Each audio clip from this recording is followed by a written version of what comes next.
a Condessa de Valtesse, a bela mulher que arrancava suspiro dos homens e também provocava a inveja nas mulheres. Eu sou Isabelle Valadares, para Histórias, Crimes e Outras Bobagens. Me segue lá na rede vizinha. Tudo começa em 1844, quando a jovem Émilie Delabine vai trabalhar em uma instituição de estudos e acaba se apaixonando por um professor. Ela vai trabalhar lá como lavadeira. Esse professor era casado, mas eles acabam se envolvendo e ela acaba tendo 7 filhos com esse homem. Uma dessas crianças era Émilie Louise Delabine. Ela nasce em 13 de julho de 1848. E justamente por essa relação extraconjugal do seu pai, Luiz Poncet, eles acabam passando uma infância muito miserável e ela acaba tendo aversão à pobreza. A família vivia na Rue de Paradis, em Paris, o endereço ainda existe, e eles viviam em condições muito insalubres. O pai não estava nem aí, era alcoólatra, era muito violento, tanto com a mãe quanto com as crianças, e além de tudo casado, como eu já falei no início do vídeo. Aos 10 anos de idade, a Émilie vai trabalhar numa loja de doces e alguns anos depois, com cerca de 13 anos, ela vai trabalhar em um ateliê de costura para ajudar a renda de casa. Eles moravam num bairro bem popular, que moravam muitos operários, muitos trabalhadores. Sua mãe sempre dizia para ela, o que vai te fazer levantar na vida vai ser a sua beleza. E ela, até aquele momento ali, ela não tinha entendido o desejo que ela provocava nos homens. Emily tornou-se uma adolescente muito bonita. Ela era ruiva, de olhos azuis, um olho bem cristalino, uma pele bem alva.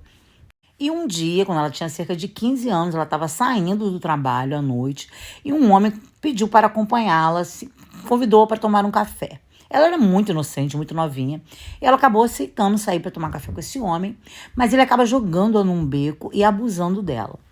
Ela então entende o tipo de desejo que ela provocava nos homens.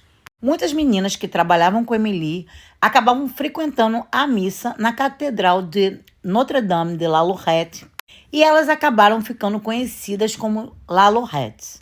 A Émilie era linda, chamava muita atenção, mas ela não queria ser uma Le Lorette, que era, na verdade, uma forma de prostituição. Porque essas meninas acabavam saindo com homens mais velhos quando acabava a missa, ficavam sempre por ali na saída para cortejá-las.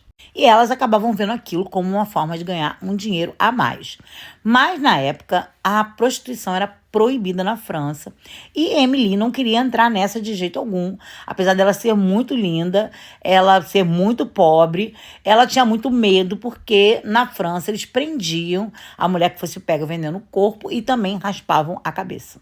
Ela até aceitou sair com alguns desses homens algumas vezes, mas ser uma Lorette não era algo que estava na cabeça dela, ela não queria virar prostituta. Perto de onde ela trabalhava, perto desse ateliê de costura, morava um pintor que já era conceituado, Jean-Baptiste Camille Corot, e ele sempre saía pelo bairro para procurar mulheres bonitas para poder pintar. E ele um dia acaba encontrando Émilie e ficando encantado com a beleza dela, convidando-a para fazer um quadro dela. E ela aceita, né, esse convite, vai posar para ele e ela acaba vendo aquilo ali como uma segunda renda e começa a posar para vários artistas. Émilie era uma mulher muito inteligente e ela vê que ela não tem muita saída, né, a não ser usar a sua beleza a seu favor. E ela começa a pensar o que ela poderia ser que ela não fosse chamada de prostituta, que ela não pudesse ficar na rua se expondo, e ela decide que ela seria uma cortesã de luxo. Ela então começa a estudar etiqueta, tudo que ela ganhava, ela acaba investindo nela mesma para ela aprender outros idiomas, para se tornar uma mulher mais elegante, mais fina, meio que empreendendo mesmo dentro do que ela imaginava que seria a vida dela dali para frente. Aos 20 anos de idade, ela se tornou uma mulher perfeita, encantadora, linda, tinha um cabelo ruivo até a cintura e ficava todo mundo mesmo louco por ela.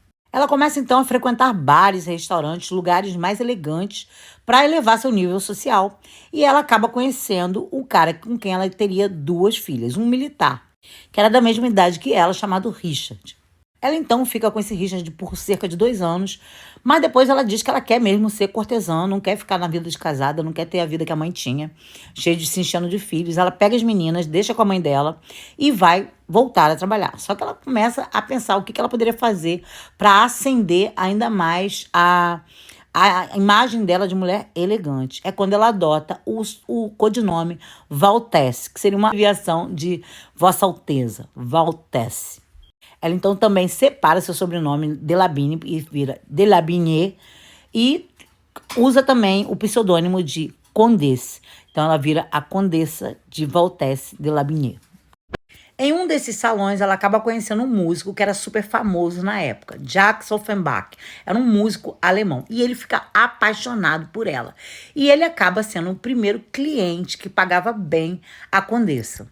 Ela então convence o Jacques a colocá-la em uma peça de teatro dele para que ela se tornasse atriz. Ela não era lá grande coisa como atriz, mas a aparição dela no palco, como aquela mulher linda, de cabelos vermelhos, acaba fazendo com que ela fosse mais valorizada. Todo mundo queria saber quem era aquela tal Condessa de Valtesse.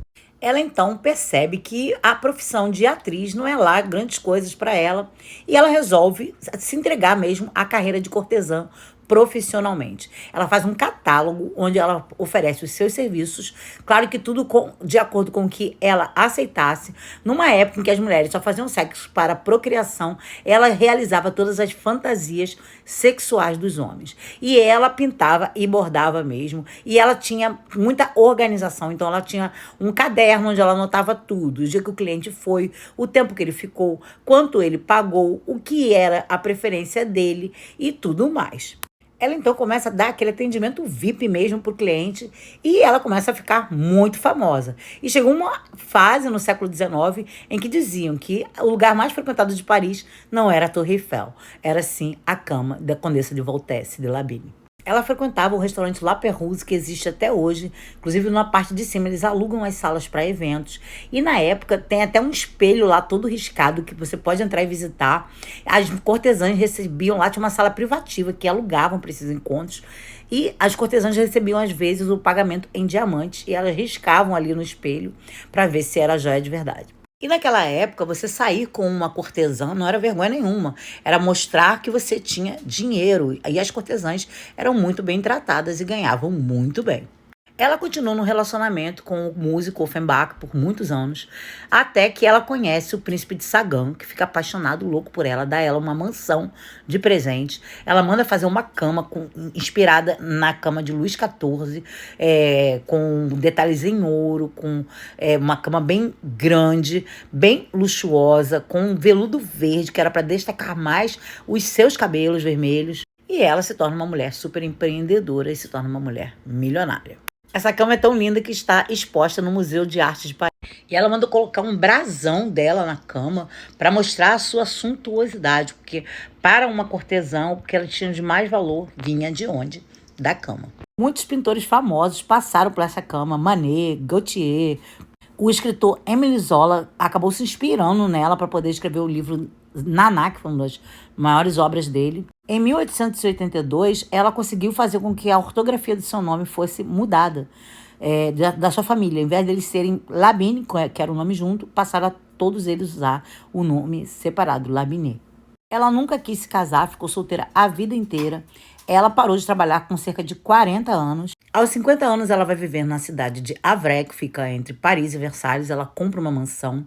Ela assume a sua bissexualidade. Ela acaba se envolvendo com várias mulheres. Ela se torna uma professora de cortesãs. E ela deixa um testamento bem detalhado, dizendo que não vai deixar nada para sua família. Ela tinha milhões de francos. E deixa tudo para os amigos, que para ela eram os parentes que ela elegeu na vida.